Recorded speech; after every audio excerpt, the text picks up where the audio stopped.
Mga kwento ni Felmo.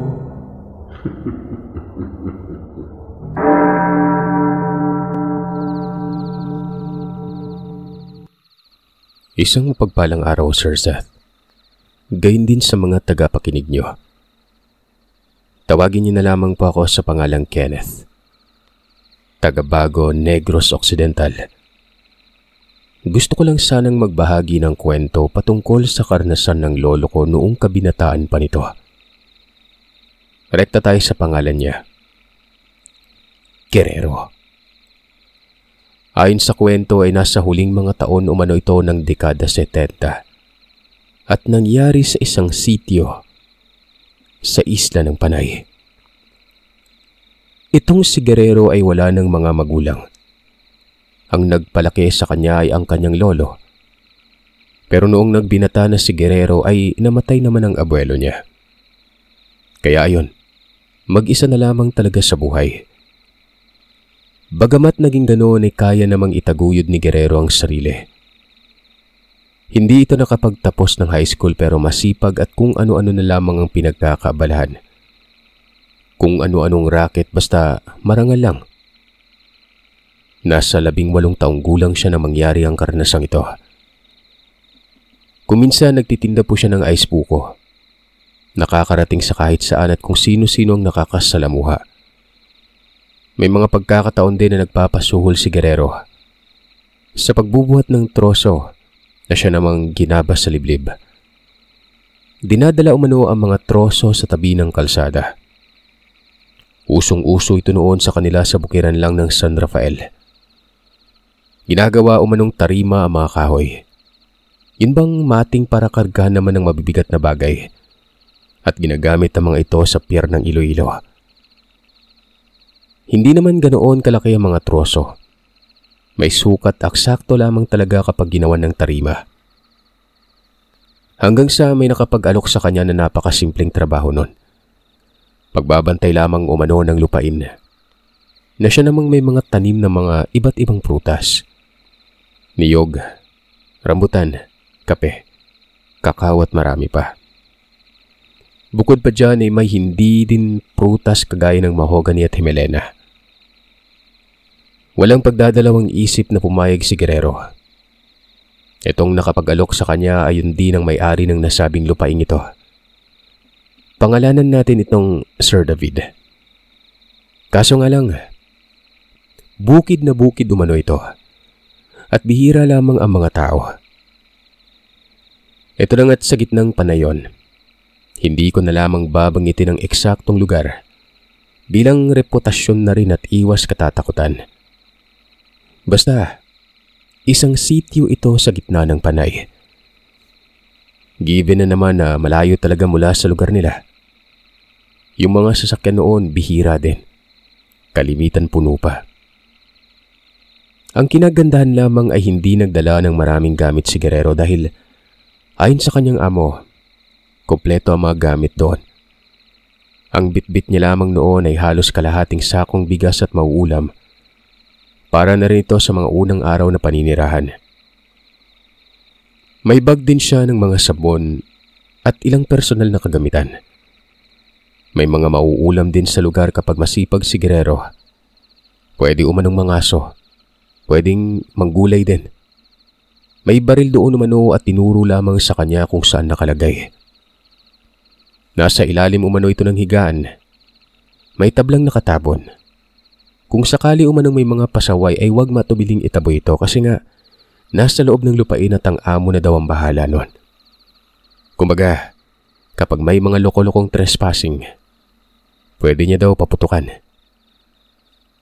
Nang makarating siya sa lugar ay hindi naging madali ang pagtuntun nito. Gawa ng kapag yung mga tao umano kapag tinatanong, hindi nagsasalita. Lalo na kapag binabanggit ang lugar. Tinititigan lamang daw siya noon at aalis na. Pero may isang matanda doon na sakto at kakilala ito ng kanyang amo. Nakasalubong daw niya ito sa daanan. Pangalanan na lamang natin itong Mang Itok. Kilala ko yung amo mo. Si Sir David, ano? Sasamahan kita. Medyo malayo pa dito pero marapit lamang yun sa bahay ko. Mabuti at nagkasalubong tayo. Mang Itok, matanong ko lang po. Yung mga taong tinanong ko kasi kung nasaan ang lugar hindi po nagsasalita Para pong natatakot. Baka nanibago lang sa'yo. Bagong mukha ka dito Hayaan mo ang mga yon. Napakatahimik umano nitong matanda nang magsimula silang maglakad patungo sa nasabing lupain. Medyo malayo nga. Dumating sila sa bahay ni Mang Itok dapit hapon na. At dito na tinuro ng matanda kung saan banda. Nasa unahan lamang umano. Si Guerrero na ang nagpatuloy. May mga gagawin pa kasi umano si Mang Itok nun. Basta nasa dulo umano ang bahay. Dadaan daw si Guerrero sa maraming mga puno ng mahogany at himelena. Kapag nakarating sa patagan ay makikita ni Guerrero ang bahay. Nagpasalamat ang binata. Pero nababagabag siya gawa ng parang dismayado yung mukha ni Mang Itok. Yung parang hindi nito gusto masilayan si Guerrero at alam mo yun, pinakisamahan niya na lang. Magpaganon pa man hindi niya na lamang pinagtuunan ito ng pansin.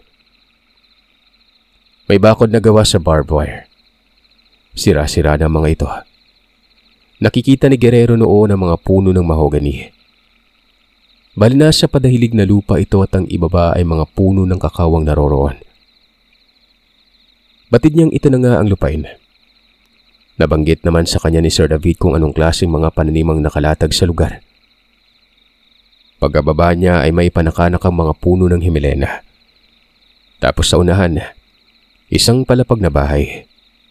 Bungalow, tapos napakasukal. Halatang hindi na pangalalagaan ang lugar. Sabi ni Guerrero ayun na siguro ang bahay. Dala niya ang susi at nabuksan niya ang pintuan. Sa labas lamang umano marumi pero sa loob napaka-presentable tignan. Malikabok nga lang. Tama si Sir David. May mga kagamitan dito. May aparador pa sa silid na may mga gamit. May kusina, banyo, dalawa ang silid. Ang isa bakante. Basta ang kabuang postura ng bahay bagamat bungalow nakaangat ito ng bahagya sa lupa. Yung tipong may abono na simentado. Iwas siguro sa pagbahayon.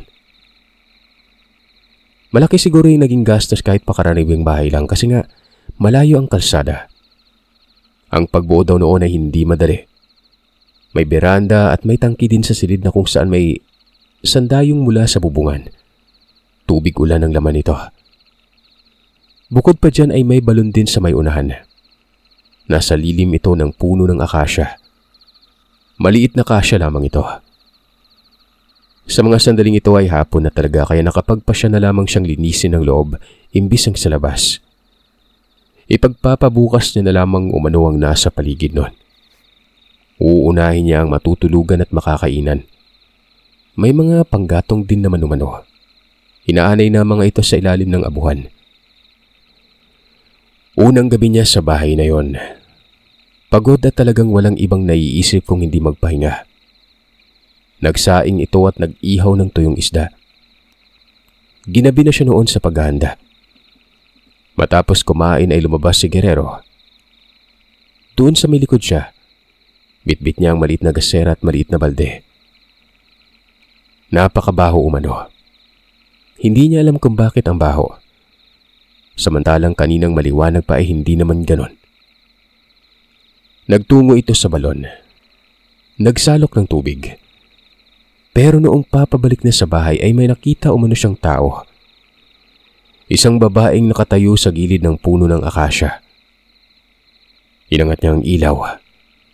Nakita niya ang mukha na nakangisi. Tingin niya dalaga yon. Tinanong niya ito sa kung anong ginagawa sa lugar. Alam mo ba kung anong sinabi ng dalaga sa kanya, Sir Seth? Mag-iingat ka dito. Baguhan ka pa naman. Pagkatapos ay naglakad ito at naglaho. Teka lang sandali. Anong pangalan mo? Uy! Bilis maglakad. Sino kaya yun? may ibang nakatira pala dito. Malalaman ko bukas kapag nagkita kami ng Mang Itok. Kinabukasan ay maagang nagising si Guerrero. Karaniwan na ito sa kanya. Maaga talaga siyang nagigising noon pa. Kahit puyat pero nasanay na ang katawan. Nagpakulo ito ng tubig at nangape tapos sinimulan niya kaagad ang paglilinis doon sa labas. Maitak, garab, piko at may pala. Basta may mga herementa talaga sa bahay na ito na magagamit sa mga gawain. Mabilis na natanggal ang mga nakaharang na damo. Bumungad na doon ang mga tanim na prutas. Napakaganda umano ng lugar. Napakasariwa ng hangin. Umaawit ang mga ibon habang sumasayaw ito sa mga maliliit na sanga sa mga puno. Sanay siya mag-isa, kaya hindi talaga mabuburyong ito. Naghakot-takot siya noon ng mga kahoy kahit papano makaimbak na maraming panggatong. Kakaunti na lamang kasi umano ang nasa abuhan. Habang naglalakad-lakad at namumulot ng mga kahoy, nakita niya ulit umano yung babae. Nasa may malayo ito. Mga lampas 1 ektarya ang distansya. Pero nakikilala niya ito. Kinawayan niya yon at ibinaba ang dala tapos lumapit siya dito. Nakatitig lamang ito sa kanya habang papalapit pero bigla na lamang umanong kumabig sa madamo at naglaho. Sumimangot ang mukha ni Guerrero. Parang guni-guni lang umano. Ni hindi niya nakitang humakbang ang babaeng yon. Hanggang sa may kumalabit sa kanya na siyang labis niyang ikinagulat. Paglingon niya kung sino ito. Walang iba kundi si Mang Itok. May nabanggit ba sa'yo si Sir David na iba bago ka pa inutusan na bantayan ng lugar na ito? Teka po, nakakagulat kayo. May nakita po akong babae pero naglaho. Hayaan mo yon. Wag na wag mong lalapitan. Naririnig mo ba yung nasa paligid? Ano pong naririnig? Mga ibon po ba? Ano po bang nangyari sa'yo at parang natatakot kayo, Mang Itok? Kakaibang mga tinig ang nasa paligid, Guerrero. Hindi kagaya ng ibang lugar na normal. Iisipin mong payapa dito pero hindi. Dahil nandyan lang sila sa tabi-tabi. Nandyan sila dong. Kung magbabantay ka dito lang sa loob ng lupain. Huwag kang gagala sa labas ha. Wika ng matanda sabay talikod at lakad nito palayo. Napapakamot naman ng batok si Guerrero. Naisip niya na siguro hindi matino ang matandang ito. Napaka-weirdo kasi ng pinagsasasabi niya. Ano daw? Kakaibang tinig? Nanakot pa eh. Makauwi na nga lang. Medyo mainit na. Uuwi na lang si Guerrero noon pero dala niya pa rin ang pagkabagabak dito sa matandang ito. Lalo na doon sa babae na nagpapakita sa kanya. Pakiwari niya ay wala namang ibang bahay sa lugar. Maliban na lamang sa bahay ni Mang Itok pero may kalayuan din yun. Nang makarating daw sa bahay, may tao na naman siyang nakita. Isang lalaki na sakto lamang sa edad. Nasa may bandang kiliran lamang ito ng bahay na parang inaantay siya nito. Binati niya ito ng magandang umaga pero tumango lamang daw yun. Ano po bang atin? Tanong ng binata. Pero hindi nagsalita ang tao. Umalis ito at hindi ito dumaan doon sa daanan talaga. Tumungo ito sa likod ng bahay. Sinundan ito ni Guerrero pero nawala na lamang ito bigla. Dito na siya nakaramdam ng takot noon. Mangmang naman daw kung hindi isiping walang kakaiba. Walang ibang pumapasok sa diwa niya noon kung hindi may kakaiba talaga sa lugar. Kumaga pinamamahayan ng kung anong lamang lupa ang lugar na ito. Yung babae nga lang na nagpapakita sa kanya eh. May hinala siya doon na hindi tao yon. At siguro, yun din ang pinupunto nitong si Mang Itok. Kinatanghalian, may napadaang tao. Matanda naman ito at may dala ng 2 baboy. Ang 2 baboy na guyod puro itim. Minamasdan lamang ito ni Guerrero. Hindi niya binati at hindi niya sinita kahit nasa lupain pa yon. Nasa gilid siya ng bahay. Inaalis niya ang lumot sa dingding. Hanggang sa huminto daw itong matandang ito at tumitig sa kanya. Dito ay nakipagtitigan si Guerrero. Pero habang nangyayari naman ito ay sumisipat siya ng madadampot na bato.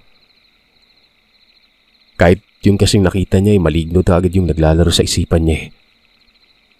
Babatuhin niya sana yon pero may sumigaw bigla. Boses namang Itok. Sinisigawan yung tao at tinataboy sa lugar. Naroroon si Mang Itok sa may beranda. Nakikita yun ni Guerrero na kinakaway ang kamay sa pagtaboy dito sa taong may guyod na mga baboy. Nung umalis na daw yun ay tinawag niya si Guerrero. Lumapit naman ang binata. Sinabi niya kaagad na maligno yon kasi nga may tao din kanina na nakatayo lang tapos nagtungo sa likod at naglaho. Wala bang sinabo sa iyo yung amo mo? Ay alam mo, makikialam na ako ngayon ah. Hindi na ako napapanatag. Yung sinundan mong bantay dito namatay. Alam mo kung bakit? Hindi dahil dyan sa malignong sinasabi mo. Pinamumugaran ng mga aswang ditong lugar na ito. Alam mo kung bakit hindi kumikibo yung mga tao nung magtanong ka sa may kalsada? Akala nila aswang ka. Yang sir mo, si Sir David, alam na alam yung nangyari dito dahil minsan na siyang pumunta dito eh. Ang hindi ko lang maintindihan ay pinababantayan niya ang lugar kahit pa napakadelikado. Baka nga kinukutuban din ako na aswang din niyang amo mo eh. Nakakatakot eh. Baka ako naman yung pagkadiskitahan pero kailangan ko na makialam. Kung hindi ka pa aalis dito, mamamatay ka, Guerrero. Ho, sigurado po ba kayo? Parang ang hirap naman po isipin. Ngayon din umalis ka na, habang mataas pa yung araw. Doon ka muna sa bahay ko. Wag dito. Mamamatay ka kapag tumagal ka dito. Paano ko pa po kayo pagkakatiwalaan nung una pa lang ang weirdo nyo? Tsaka ilang araw pa lang tayo magkakilala. Maya-maya may dinukot sa bulsa si Mang Itok. Garapa. May lamang itim na kung anong likido pero tila kumukulo yun. Ito ang hudyat. Nag-aalangan akong sabihin sa'yo ang lahat pero hindi ko kinakaya ang konsensya ko. Yung nauna sa'yo ako din ang naghatid nun. Hindi inabot ng 1 linggo na wala na lang bigla. Hindi naman ako hangal para hindi isiping aswang ang dumukot doon. Magbalot ka, aalis ka ngayon din. Teka, sandali. Huwag mo na. Nandyan lang sila nakaabang. Malalaman nilang tumakas ka. Pakinggan mo maigi mga huni nila ha. Yan parang butiki na maliliit. Mga aswang yan. Nandun. Nasa likod at nasa may dulo ng lupain. Ano pong gagawin ko, Mang Itok? Tanong ni Guerrero. Sabi ni Mang Itok ay hindi daw siya iiwan nito. Doon pupuslit si Mang Itok pero may kailangan daw silang gawin. Dapat ay walang sagabal sa kanilang paningin kapag sumilip sila sa bintana. Yung mga nakaharang ng mga puno sa malapit ay putulan daw nila. At yung mga kakawat iba pang matataas na damo na hindi naalis ni Guerrero. Bukod pa dyan, dapat ay may siga sa paligid. Kahoy na matagal matupok ang gamitin. Sige na, ilos na tayo. Bahala ng buhay ko basta mailigtas ka lang. Walang ano-anong pinagpuputol nila ang mga puno sa malapit. Hindi naman ganun kalalaki. Mga payat at madaling matanggal. Maliban na lamang doon sa may unahan pa gawa ng mga naglalaki ang mga puno ng prutas ng naroroon. Inabot sila ng hapon noon. Mga 4:00 mano ay malinis ang paligid. May nakaimbak na rin ang mga kahoy para gawing siga. Nasa magkakabilang parte ng bahay, kumbaga, sa bawat dingding, may nakatapat na tumpok ng kahoy na gagamitin sa pagsiga noon. Pagsapit ng takip silim, nagsimula na umano uling bumaho. At ang amoy na ito ay pamilyar na pamilyar kay Guerrero. Kasalukuyan silang nasa beranda. Walang ano-anong nagbungkahi na si Mang Itok na sigaan na ang nakahandang panggatong. Ako na sa likod. Ikaw sa harap. Kapag may nagpakitang tao ay hayaan mo. Huwag kang makikinig kapag may sinabi sa'yo. Itong kakaibang amoy, pahiwatig yan na ang ilan sa kanila ay nasa anyong aswang na. Naliligo na ng langis sa mga hayop na yan. Hindi naman nagsalita si Guerrero. Ginawa na noon ang pinag-uutos ng matanda. Balisang-balisa daw siya sa mga puntong yon at hindi magkawari at talagang sobrang nababahala. Matapos magkaroon ng apoy ay naghakot si Guerrero ng reserbang kahoy. Ultimong panggatong na naimbak niya ay kinuha niya na din yun sa may abuhan para lang mapanatili ang apoy sa paligid. Nagkaroon na ng liwanag sa may likod. Para umanong mga kaingin kasi nga ang liwanag na. Bumalik si Guerrero sa may beranda. Hanggang sa naalala niya yung baril. Mabilis niyang sinuri ito sa ilalim ng higaan. May tablang nakatago sa sementong sahig. Pagkaalis niya dito, shotgun umano ang naroroon. At isang garand. Napakaraming bala. Hindi siya biyasa sa paggamit ng baril pero inaral niya ito. Kinargahan niya ng bala yung garand. Pagkalabit sa gantilyo, pumutok ito na siya namang ikinagulat ni Mang Itok. Sus Mariosep, kala ko kung ano na. May baril pala dito. Aba, dala mo ba yan? Hindi po, kay Sir David po ito. Nagtataka nga ako. Bakit may baril, di ba? Hindi talaga aswang si Sir David. Alam mo, hindi din ako sigurado pero sa tingin ko, sinadya yan ng amo mong maglagay para isipin ng mga bantay na wala siyang kinalaman. Hindi lang ikaw at yung namatay ang bantay dito kasi nga, may nauna pa. Ang isa nakatakas. Ang isa naman mabuti at alam kaagad na may aswang kaya hindi pinagpatuloy. Pero yung sinundan mo, nako, naglaho. Sinubukan kong hanapin at ang nakita ko lang, magkawasig-wasig na damo. Dagdag ng matanda. Mamaya umano sa loob na lang sila ng bahay at walang lalabas. Makikita naman daw sa bintana ang aswang sa oras na lumapit. Isa pa ay may lana din siya at kapag lumakas ang paggulo, ibig sabihin ay nasa bungad na ang nilalang. Walang naging opinyon si Guerrero. Pagtangulang, alinsunod sa mungkahi ng matanda nun.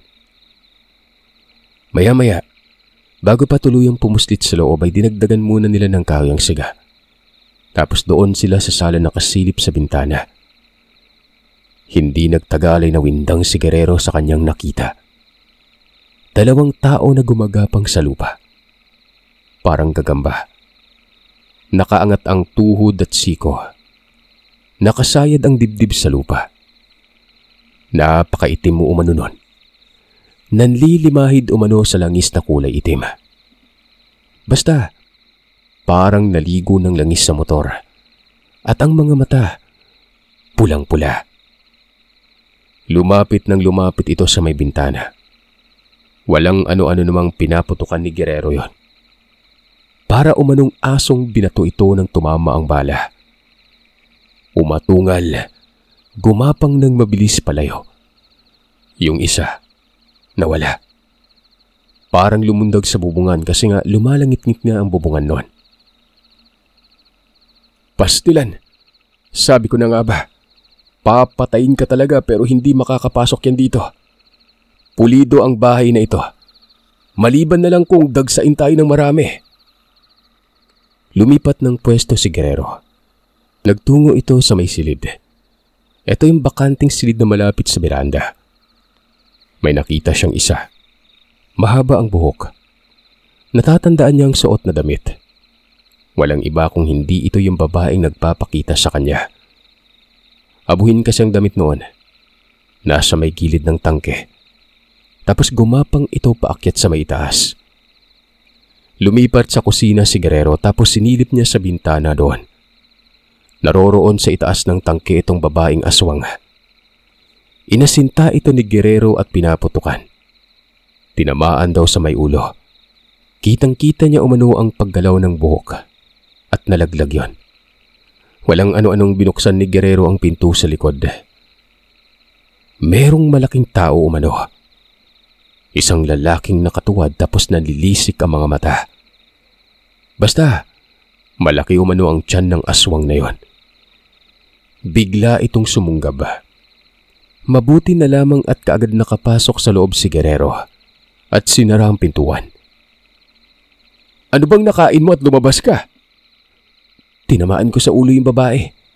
Nalaglag. Balak ko sanang sundan pa ng paputok eh. Hindi mamamatay yun. Aswang ang nandito at hindi tao. Mabuti sana kung may albularyo. Eh hindi naman ako albularyo. Itong lana ko bigay lang sa akin ng kilala ko. Doon ka lang sa sala. Kung sino lang ang makikita yun ang papuputukan mo. Pero huwag kang lalabas ha. Bahala na kahit nag-aaksaya ka lang ng bala. Naging mahaba ang gabing yon. Isipin nyo, napakarami daw. Bumabalik lamang yung tinatamaan ng baril. Ubos umano ang bala. May pagkakataon pang sumasablay. Pinipuwersa na umano ang pintuan. Yung bubungan ay binubuksan. Itong bubungan ay flat type. Yung iisa lamang ang direksyon lahat. At ito ang sumasalo sa ulan patungo sa tangke. Mangiyak-ngiyak na umano si Guerrero. Ultimong si Mang Itok, napapaluhan na rin. Lalo na't parang masisira na ata ang bubungan nun. May mga hawak na silang itak.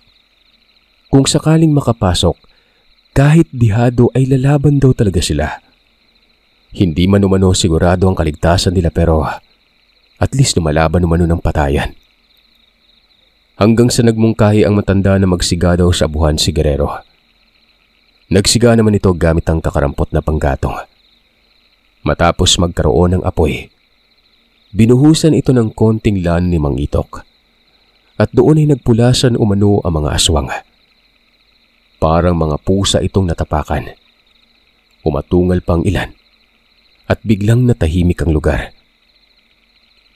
Sabi ni Mang Itok ay hindi niya lubos sa kalain na itong bigay na lana ay hindi lang sa pagbibigay ng babala at hudyat, kundi pangontra din umano sa mga ganong klaseng nilalang. Napanatag ang dalawa. Lupaypay ang mga ito doon sa sala. Marami pang laman ng garapa. Kukonti lamang ang nilalagay sa siga at napakabisa umano. Ang amoy umano noon ay parang ginabas na kahoy at kamangyan. Nakakasulasok.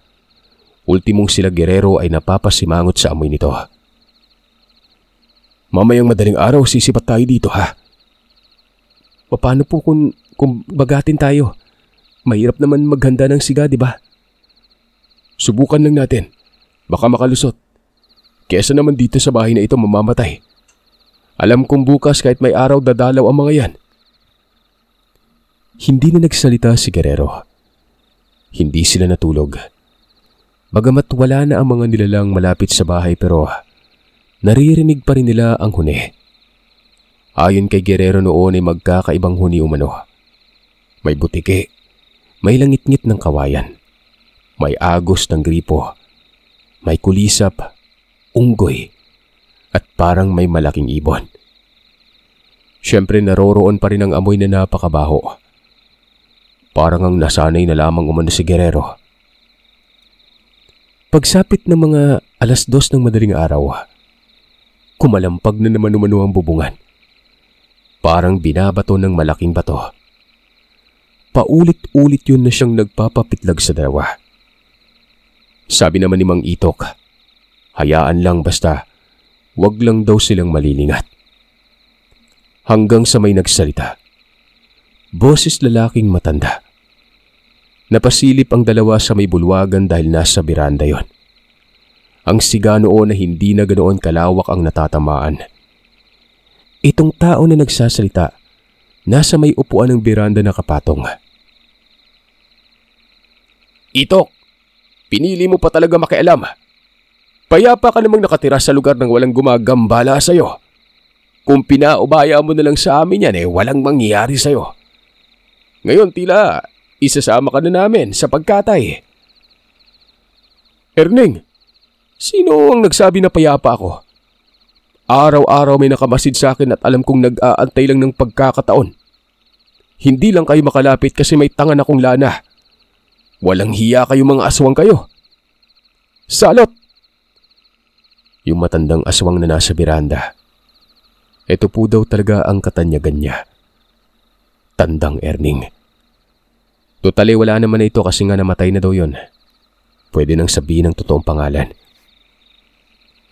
Sumabat itong si Tandang Erning at ang sabi, hanggang sa loob lamang daw sila ng bahay at hindi makakalabas.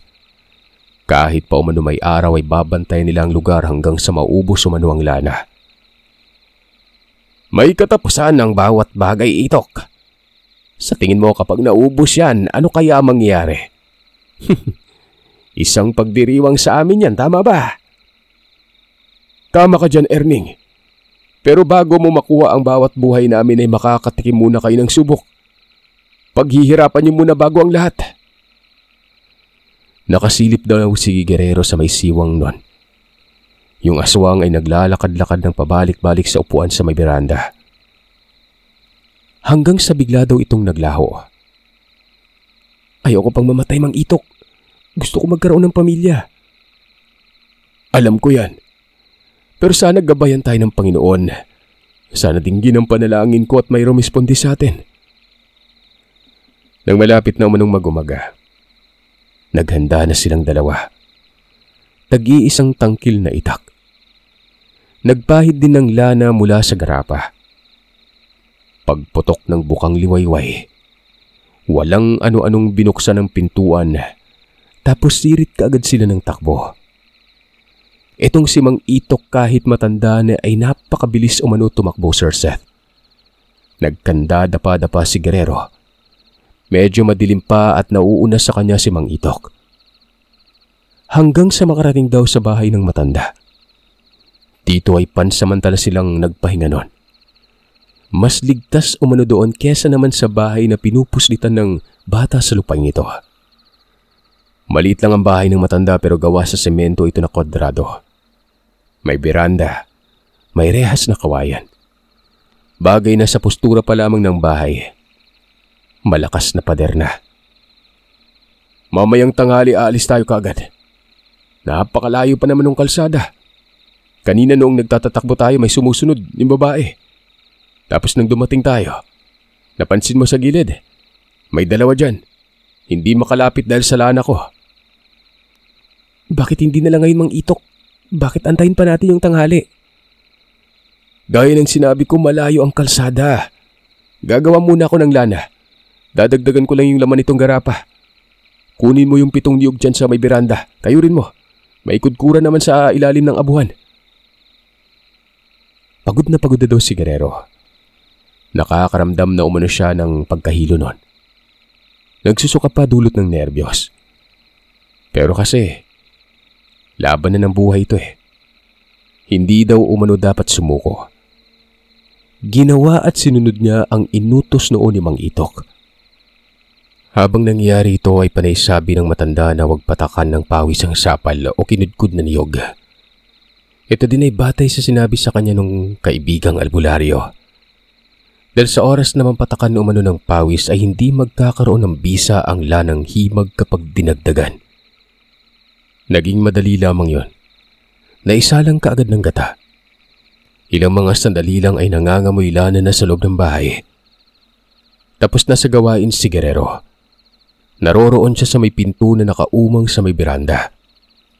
May pinto din ang berandang yon at matibay ang pagkakatali nito. Nakikita niyang may mga napapadaang tao. Lahat ng mga yun ay nakahubad pang itaas. May nakabahag pa nga umano tapos ang dumi na para bang taong grasa. Nasaan yung tao ito? At kayang-kaya nilang tumagal sa init ng araw. Pumasok ka dito. Kunin mo ang garapon sa lamesa. Dali. Mungkahin itong si Mang Itok. Kinuha naman kaagad ni Guerrero. Nagtanong ito sa kung anong gagawin.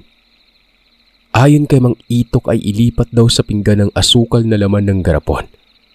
Dahil lalagyan niya ng himag tapos hahaluan naman ng lana na nakakaluto pa lamang. Punong-puno daw yun ng garapon. Tapos ay inabot ito kay Guerrero at pinalagay sa bag na dala. Baunin daw yun ng binata kapag nakaligtas na. Paano po kayo? Magpapaiwan po ba kayo? Wala akong ibang yaman sa buhay kung hindi itong lupain ko. Hayaan mo, may lana naman ako. Hindi makakalapit sa akin ang mga yan. Paano po pong ginawa nila ng paraan? Paano kung indahin nila yung pangontra? Sumama na lang po kayo sa akin. May bahay ako dun sa amin. Dun ka na lang, Mang Itok. Siya, sige. Ihanda mong sarili mo kasi nga mamaya-maya aalis na tayo. Naririyan po sila sa labas. Maraming napapadaan. Salitan lang sila, Mang Itok. Lalaban tayo. Huwag ka matakot. Mungkahi ng matanda. Mga 1 oras ang nakalipas ay dito na sila mabilis na lumabas ng bahay. May mga tao umanong nakabantay sa may daanan. At hindi mo talaga matatanggi na yun din yung mga napapadaan kanina. Ang isa dito ay ubod ng tanda na. Erning, huwag niyo akong susubukan. Umalis kayo dyan. Ano ka mo, Itok? Huwag subukan. Albularyo ka ba? Dahil ba dyan sa lana mo? Yan ba ang pinagmamalaki mo? Matapos lang makapagsalita nitong matandang ito ay sinabuyan yun ng lana ni Mang Itok. May garapon din pala itong dala na nakakubli lang sa bayong na bitbit. Nagsipulasan ng mga aswang. Yung tinamaan ay napaatungal at umusok ang bahaging tinamaan nun. Pagkatapos ay tumakbo sila na mabilis. Nakasunod ng ilan. Hanggang sa naipit daw sila noon sa may bandang sangi. Ang bawat gilid, mga baging at paangat ng lupa nun. May nakaharang na 2 nilang sa harap. Merong nasa likod. 4 ang nasa likuran at 2 sa mga ito ay may mga paso na dulot ng lana. Bumunot ng itak si Mang Itok. Ganun din si Guerrero. Pero aminado umano ang binata na abot langit ang kanyang kabanon. May isang matandang babae na hindi madumitingnan na. Nakadesente ang kasuotan tapos kilala ito ni Mang Itok. Ang sabi ni Mang Itok ay nanay daw ito ni Sir David. Akala niya ay matagal na itong patay. Binata pa siya noon nang mapabisita ito sa lupain. Pero buhay pa daw. Malinaw na sa'yo ngayon, Dong. Ipapakain ka lang sa aswang. Sumunod ka sa akin. Huwag ka matitinag ha. Walang makakadikit sa ating dalawa. Dahan-dahang naglakad si Mang Itok paabante. Inaamba ng pagtagayo ng nanay ni Sir David. Nakangisi lamang ito at kumakabig naman sa daanan. Kumbaga, nagpapagilid yon. Hanggang sa may lumundag umano sa kanila mula sa itaas banda. Nadaganan si Mang Itok. Nagpagulong-gulong yun patungo sa may sangi. Walang ano-anong dinukot ni Guerrero ang lana sa kanyang bag. Tapos ay sinaboy niya doon sa nakaharang. Nagpulasan pero yung nakadagan kay Mang Itok, iniinda ang pangontra. Umuusok daw yun at kita sa mukha na nasasaktan pero hindi daw kumakalas kay Mang Itok. Guerrero, takbo! Tumakbo ka na! Sigaw ng matanda. Nagdadalawang isip noon si Guerrero kasi nga maiiwan itong si Mang Itok pero tumitig ng masama ito sa kanya at sinabing hayaan na daw siya noon. Napapaiyak si Guerrero. Tumakbo siya. May humarang pa pero may tira pa siyang lana sa garapon. Sinabuyan na ito kaya tumabi ito sa daanan. Takbo talaga ng walang lingon-lingon. Hanggang sa makarating ito sa may kalsada. Dito nakapagpahinga si Guerrero. May mga taong lumapit sa kanya. Nagtataka. Sinabi niya naman na hinahabol nga sila ng aswang. Yung matanda umanong si Mang Itok ay naiwan. Natulala ang mga tao pero wala umanong rumesponde. Sa halip ay nakatingin lamang kay Guerrero. Ni wala man lamang nag-aya sa kanya na pumustit muna sa isang bahay. Hinayaan lamang daw si Guerrero. Pero hindi daw naging problema yun para sa binata. Nilisan niya ang lugar. Nang makakita ng sasakyang pangtabo na pababa ng bayan ay sumakay na siya kaagad-agad. Hindi naman daw sana siya pasasakayin pero humarang sa daan si Guerrero at nagmakaawa nun. Doon siya sa bubungan ng jeep. Nakauwi si Guerrero pero dala niya noon ang labis na pag-aawas sa matanda. Hindi niya lubos maisip ang lahat na mangyari ito. At naniniwala siya na malamang sa malamang ay patay na si Mang Itok. Patay na ang taong nagligtas sa buhay niya. Kapag naaalala daw ni Guerrero ang mga pangyayaring yun ay napapaluha na lamang siya. Nadamay kasi ang matanda. Hindi niya naman masisi ang sarili pero kinakain talaga siya ng konsensya. Minsan niya nang binalikan ang lugar at may kasamang mga armado. May albularyo. Pero wala o manong aswang ang nagpakita. May pagpaparamdam pero hindi lumalabas. Hindi din nila alam noon kung saan nakatira banda na para bang nasa ilalim ng lupa nakatira. Ultimong yung albularyong kasama nila ay hindi matukoy ang kinaroroonan. May bakas pero nakakalito. Ang ibig sabihin nito ay naroroon pa rin ang mga aswang na yon. May isang pagkakataon daw na namataan ni Guerrero si Tandang Erning. Bumaba daw ito ng bayan ng Iloilo. Nagtatrabaho si Guerrero sa isang construction. Sinabihan niya mga kasama na aswang daw ang taong nakikita niya. Kamuntikan na daw siyang mapatay ng angka nito. Nagkataon umano na may isa sa mga kasama na magaling kumalatis ng aswang. Totoo nga daw. Sinundan daw yon at nang magkaroon ng pagkakataon pinatay. Patay daw talaga si Tandang Erning. Iniwan daw ang labi nitong nakahandusay. Magpaganon pa man ay hindi naging sapat yon para kay Guerrero. Marami kasing aswang nakaanak ito. Sana umano, makahanap ng katapat na mga ito. Yun ang palaging panalangin ni Guerrero.